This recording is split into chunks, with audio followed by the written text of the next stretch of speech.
Well, I first became interested in ADHD when I worked in primary care. What I realized doing that is that I had numerous patients who met the criteria for ADHD, but they weren't diagnosed yet. What made me decide to specialize in ADHD is when I started treating those patients and I realized how much of a positive impact it made in their lives. It was really important to make sure that we got the diagnosis right.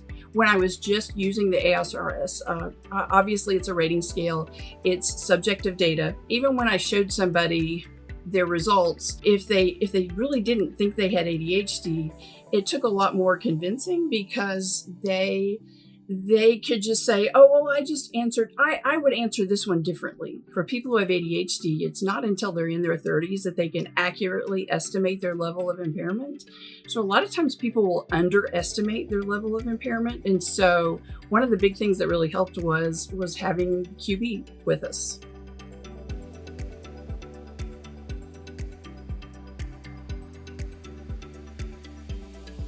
When a person is able to see their performance by way of QB check or QB test, that is what I notice almost every time is that, their eyes light up. You can see that they say, okay, I didn't make this up.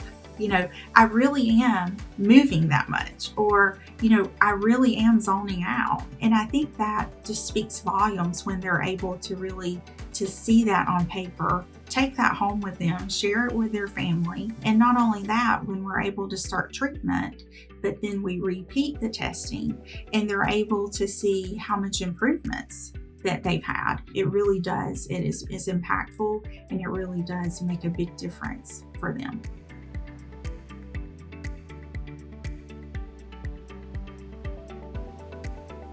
We went from the 22nd to being at the office, and the 23rd to working from home. And now we have all these new patients who are booked in the future, but now we're not in the office. So how are we going to do a QB test on them? So that's when we talked to QB about what we could do and what options. And there's a telehealth option that we could use, and we've been using QB check. We haven't really stopped, even though we're working from home.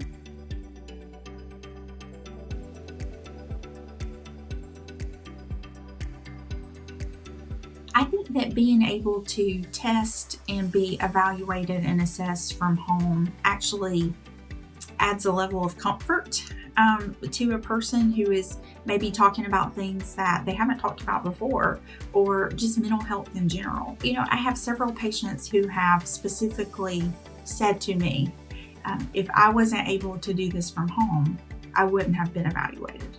And so that's really powerful. And I think that's when I first realized that maybe we're onto something.